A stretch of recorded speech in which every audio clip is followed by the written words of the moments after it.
Oke, Assalamualaikum warahmatullahi wabarakatuh. Perkenalkan, nama saya Abdul Mustafa. Saya dari Prodi Bisnis Digital dari kampus Itbatla Lamongan.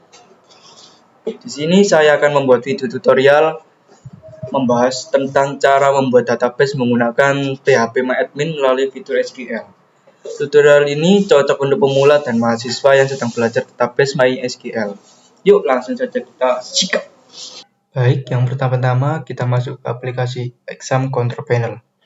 Kemudian start bagian Apache dan MySQL.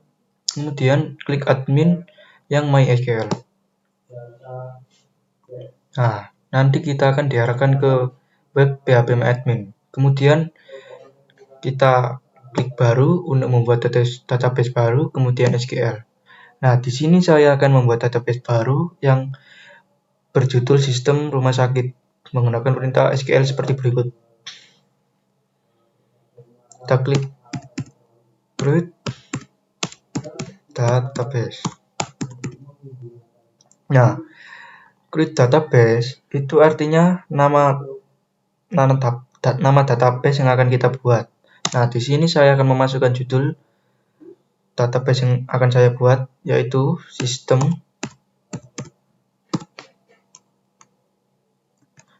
rumah sakit.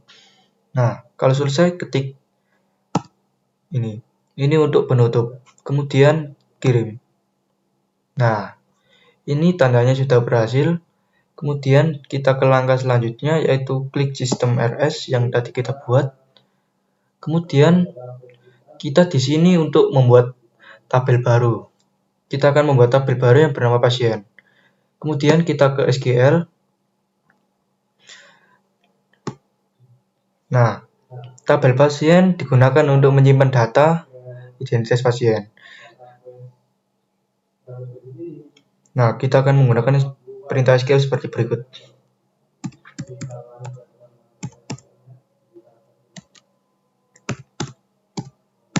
Nah, untuk create table itu artinya nama table atau membuat tabel bernama pasien. Kemudian buka kurung ID pasien.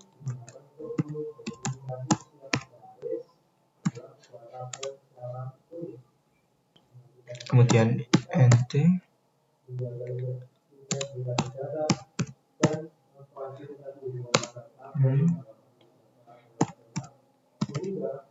Primary.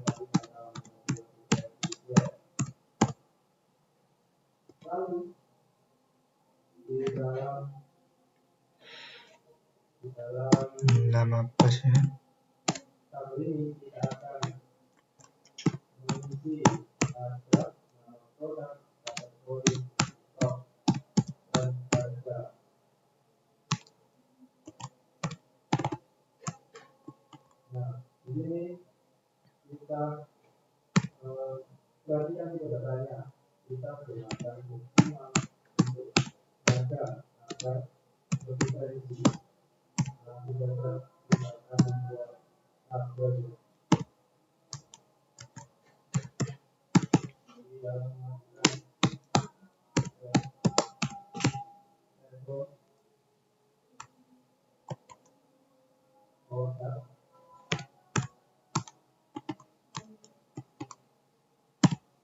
Nah, kalau sudah seperti ini, saya akan menjelaskan yang tadi saya buat.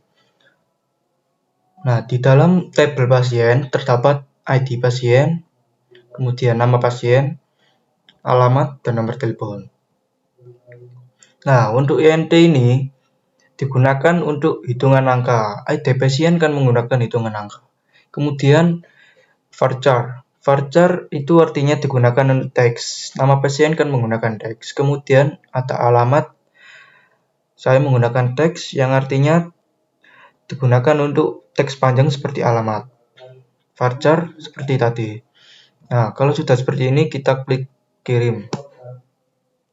Nah, di sini kita sudah berhasil membuat tabel baru. Kemudian saya mau membuat tabel baru Caranya seperti ini, klik baru, kemudian SQL, kemudian ketik seperti tadi, create table. Nah, di sini kan saya mau membuat tabel obat, jadi ketik saja obat, kemudian ID obat,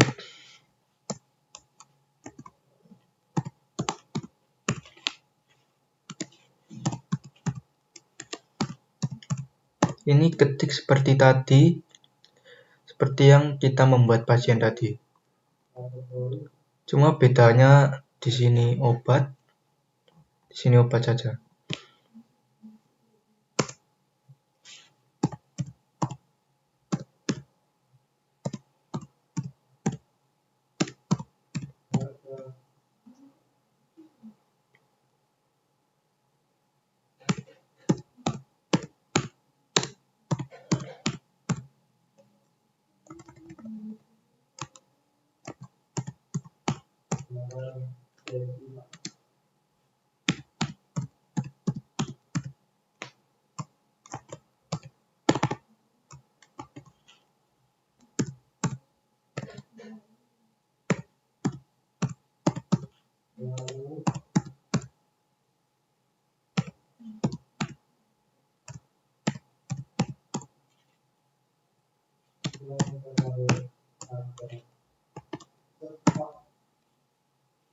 Nah,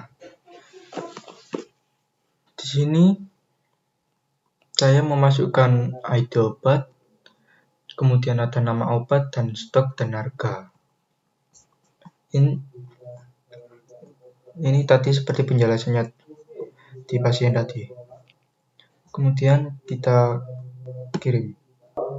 Nah, ini sudah selesai, tandanya sudah berhasil, kita berhasil membuat tabel obat. Nah, jadi seperti itu teman-teman, membuat database sistem rumah sakit dan tabel pasien dan obat. Kemudian kita lanjut ke data dummy. Apa sih data dummy itu? Data dummy adalah data contoh, bukan data asli, yang digunakan untuk latihan dan memastikan tabel yang kita buat sudah berfungsi dengan benar. Nah, saya akan memasukkan data dummy pasien. Caranya seperti ini, klik pasien, kemudian SQL. Nah, masuk ini dulu. Kemudian masukkan data dummy. Pertama kita ketik insert to pasien. Nah, pasien. Nah, di sini artinya itu masukkan data tabel ke pasien. Masukkan data ke tabel pasien. Kemudian ketik nama pasien, alamat, kemudian nomor telepon, kemudian flash.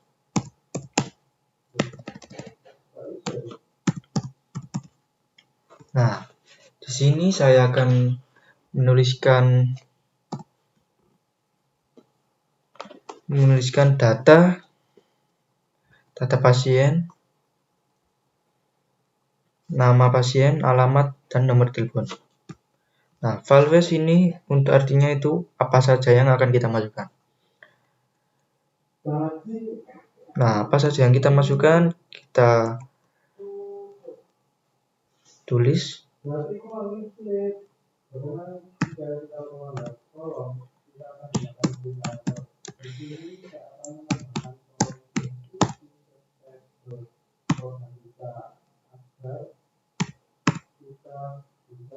Nah, untuk Ahmad Fauzi ini adalah nama pasien. Kemudian kita akan menulis alamatnya. Untuk alamatnya di jalan, kita tulis saja di Jalan Merdeka nomor 10. Titik jalan, titik Merdeka, kemudian nomor 10. Nomor 10. Nah, kalau sudah, ini adalah alamatnya. Kita akan menuliskan nomor teleponnya. Kita tuliskan nomor teleponnya saja, 082 111 222 3344. Nah, ini adalah nomor telepon dari pasien. Nah, di sini saya akan menuliskan 5 nama pasien, 5 alamat pasien, dan nomor telepon pasien. Kita ini dan tutup kurung. Kemudian kita kasih koma, kemudian kurung. Nah, di sini saya akan memasukkan nama pasien kedua. Kita tulis saja nama pasiennya Satria. Kita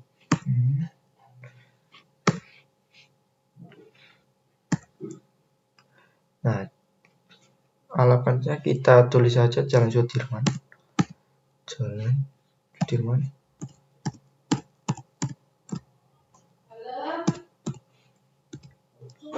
Nomor 5.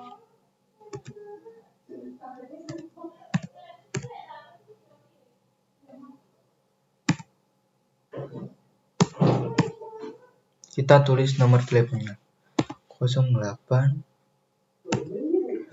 22 33 44 55 66.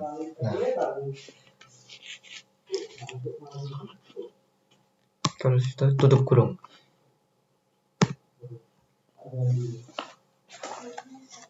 Nah, di sini saya sudah menuliskan semua data, nama pasien, alamat, dan nomor teleponnya. Kalau sudah seperti ini, kita kirim. Nah, di sini saya sudah menambahkan data-data dari pasien tersebut. Kita klik saja pasien untuk mengecek. Nah, di sini saya sudah menuliskan nama pasien-pasien yang tadi saya buat.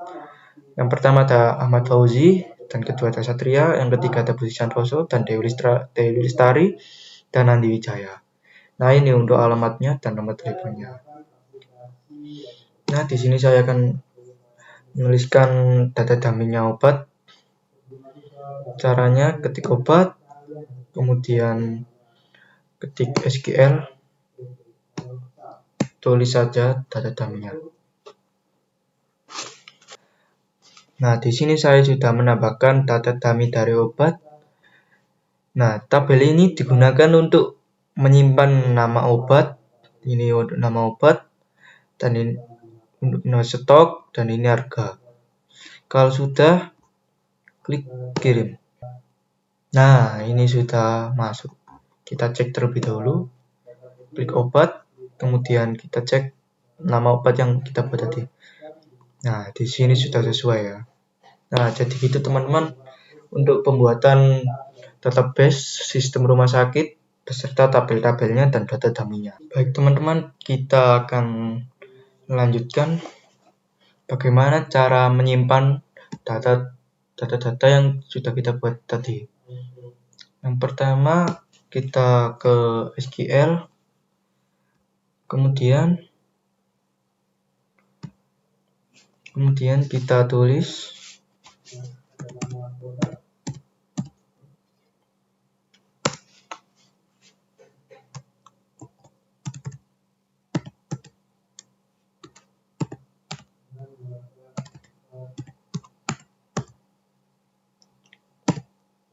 Nah, ini artinya dengan perintah select ini kita bisa memastikan bahwa data berhasil disimpan, kita kirim. Nah, di sini sudah terdapat nama-nama obat dan stok dan harga. Nah, di sini artinya data semua sudah disimpan. Kemudian saya akan lanjut ke menampilkan data dengan where atau filter. Where digunakan untuk menyaring data tertentu saja. Seperti contoh, kita ke obat. Kita akan mengecek obat dengan stok sedikit dengan cara klik SQL, kemudian tulis select, kemudian from, kemudian tulis obat, kemudian where, kemudian stok.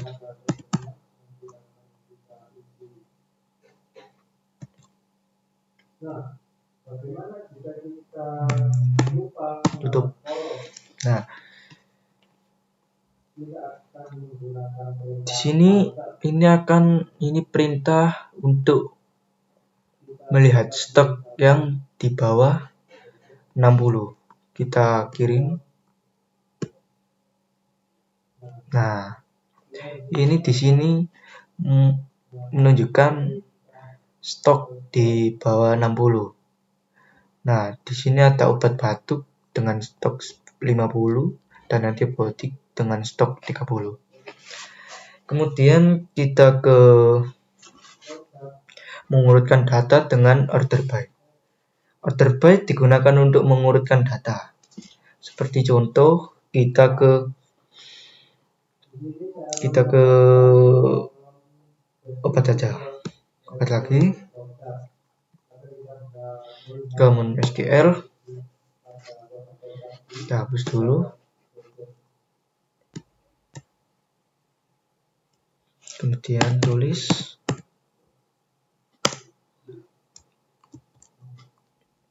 from obat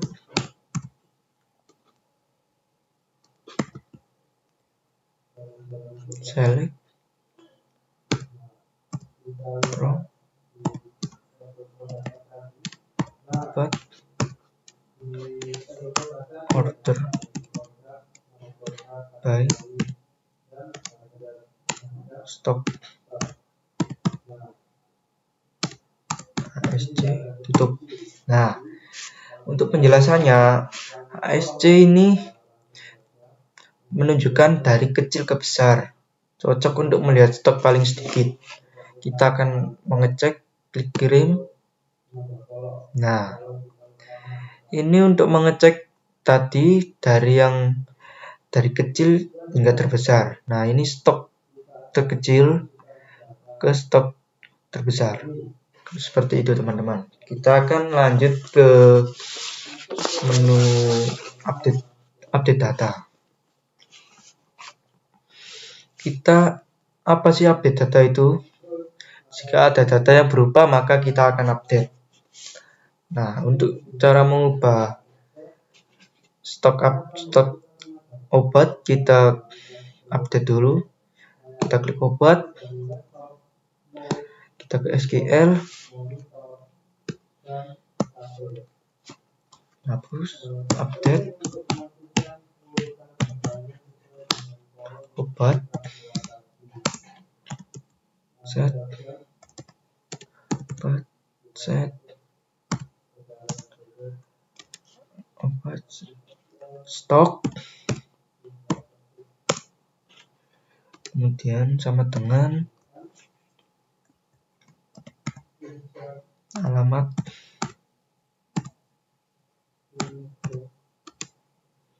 stok sama dengan 120, kemudian where, kemudian nama obat, kemudian sama dengan, kemudian paracetamol. Nah, sini saya menuliskan paracetamol untuk mengupdate nama obat paracetamol. Paracetamol.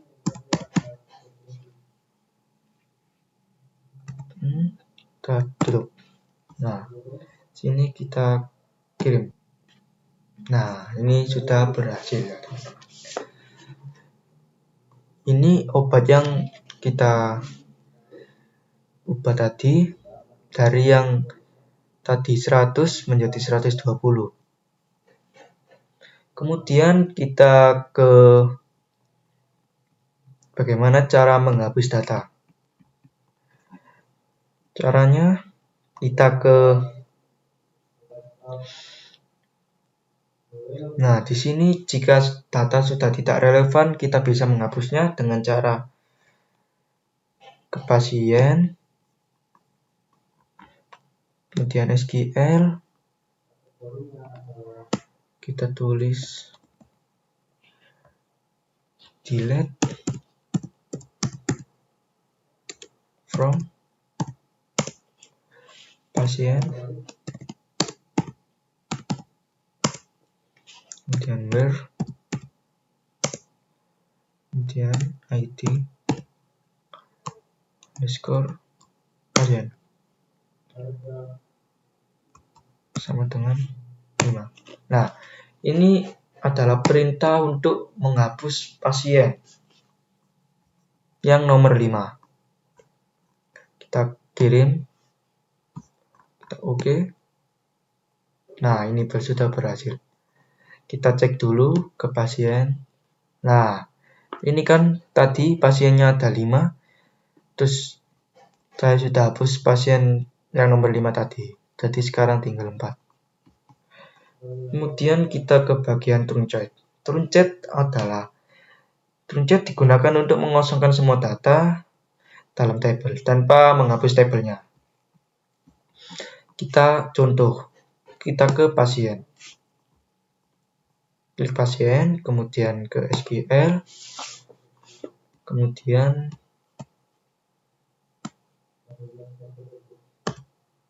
truncate tabel pasien dan tutup. Kemudian kirim. Kita oke. Nah, ini sudah berhasil ya, teman. Kita cek pasien. Nah, di sini sudah tidak ada. Artinya semua data di tabel pasien sudah dihapus, tetapi tabelnya di sini pasien masih ada dan bisa digunakan lagi. Gitu ya, teman-teman. Nah, di sini saya akan mencontohkan drop. Apa sih drop itu? Drop digunakan untuk menghapus tabel beserta seluruh datanya secara permanen. Nah, jadi berbeda dengan truncate tadi. Kalau truncate kan menghapus datanya dari tabel tersebut. Nah, kalau drop ini menghapus data dan tabel juga. Kita contoh ke obat. Kita SQL. Kita hapus dulu. Kemudian tulis drop tabel obat. Nah, kita kirim. Kita oke. Nah, kan di sini tabel obatnya sudah hilang. Nah, dari keduanya memiliki perbedaan dan risiko. Risiko truncate dan drop adalah data akan hilang secara permanen. Tetapi pada truncate, risikonya semua data di dalam tabel langsung terhapus sekaligus dan tidak bisa dikembalikan meskipun tabelnya masih ada. Sedangkan pada drop, risikonya lebih besar karena beserta seluruh datanya ikut terhapus, sehingga jika tabel tersebut masih dibutuhkan, sistem atau aplikasi bisa mengalami error dan harus membuat tabel ulang dari awal. Nah, begitu saja penjelasan dari saya. Dengan memahami data dummy, filter data, update, delete, truncate, dan drop, kita bisa mengelola database dengan lebih aman dan terkontrol, terutama bagi pemula. Itu saja yang bisa saya sampaikan. Saya tutup. Assalamualaikum warahmatullahi wabarakatuh.